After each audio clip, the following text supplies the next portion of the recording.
kita menghimbau kepada Alif supaya janganlah melebarkan masalah ini kemana-mana, melebarkan ke cerita-cerita yang dulu.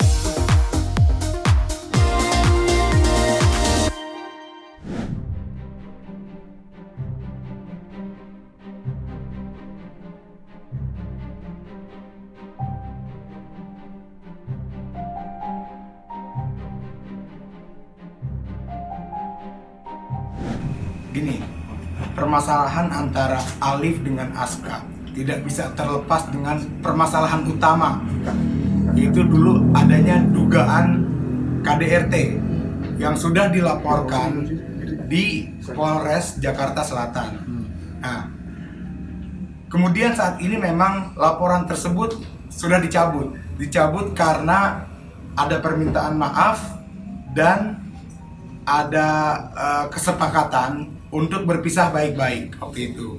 Nah, nyatanya setelah laporan dicabut pun mantan suami istri Aska ini masih melakukan perbuatan-perbuatan yang nggak terpuji lah secara verbal. Nah, oleh karenanya muncul ketakutan tersendiri kepada Aska untuk bertemu, untuk berkomunikasi. Ini yang menjadi masalah utama. Jadi bukannya Askanya sengaja tidak mau menemui, karena ada trauma secara psikis yang terjadi dalam diri Aska. Itu permasalahan utamanya. Nah, ini juga yang lucu yang kita mau klarifikasi. Fakta-fakta hukum ini sudah jelas, ya. Walaupun laporan mengenai KDRT sudah dicabut, tapi fakta itu tidak dapat dibantah, ya. Lucu, saat ini yang sedang diproses hukum adalah saudara Alif, kemudian Aska sebagai pelapor yang disuruh minta maaf gitu. Justru harusnya dia sebagai lelaki, dia sadar perbuatannya itu tidak pantas dilakukan kepada seorang wanita dan dia harus minta maaf gitu. Nah, oleh karenanya melalui pertemuan ini kita menghimbau kepada Alif supaya janganlah melebarkan masalah ini kemana-mana, melebarkan ke cerita-cerita yang dulu, yang memang kalau kita mau ungkit kesalahan-kesalahan dialah justru yang lebih besar. Nah, jadi saran saya supaya Alif juga kuasa hukumnya juga janganlah berstatement yang mendiskreditkan Aska, karena bukan tidak mungkin akan melahirkan permasalahan hukum baru nantinya. Fokus aja dengan permasalahan yang ada di Polda sekarang. Bagaimana dia menghadapi proses hukum mengenai dugaan pemalsuan dan memasukkan keterangan palsu. Karena ini fakta. Aska pada saat ingin mengurus akta kelahiran, dia datang ke Kecamatan Pancoran. Ditemukan bahwasanya KTP-nya sudah nonaktif. Dan pada saat itu diketahui juga telah terbit akta kelahiran anak.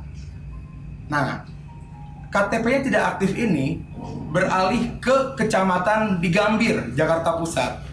Setelah di cross check ke sana, ternyata benar domisilinya berpindah tanpa sepengetahuan Aska. Dan akta kelahiran itu terbit tercantum nama Alif di situ.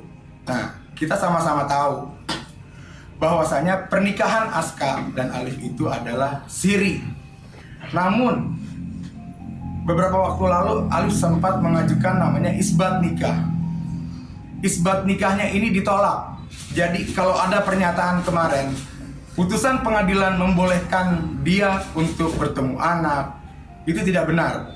Karena putusan pengadilannya itu adalah isinya ditolak atau tidak dapat diterima. Artinya pengadilan tidak mengakui pernikahan itu dan tidak mensahkan permohonan isbat itu. Bagaimana mungkin permohonan yang ditolak oleh pengadilan dia klaim sebagai dasar untuk dia bertemu anak.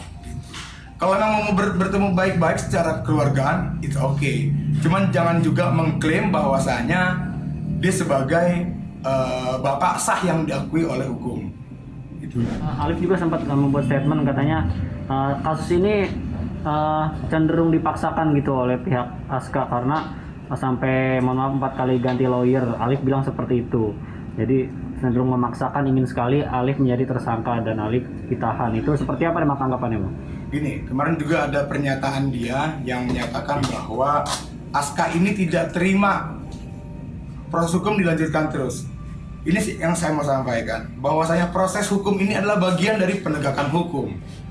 Ketika penyidik mendapati ada fakta, ada saksi, ada bukti mengenai memasukkan keterangan palsu dalam akta otentik, maka proses hukum itu terus berlanjut gitu.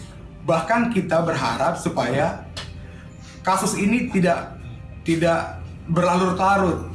Kita berharap kepada penyidik juga supaya cepat digelar agar ditetapkan adanya tersangka dalam kasus juta gitu. gini. Yang namanya anak laki, dia merasa dirinya seorang bapak, dia punya kewajiban untuk menafkahi anaknya. Ya saya kira kita semua juga tahu lah sebagai anak laki, kalau memang dia mau tunaikan kewajibannya, tunaikan saja. Jangan Aska tuh dibawa-bawa. Oh Askanya yang nggak mau, oh Askanya nggak mau gitu. Kalau emang dia punya niat memberi, berikan saja.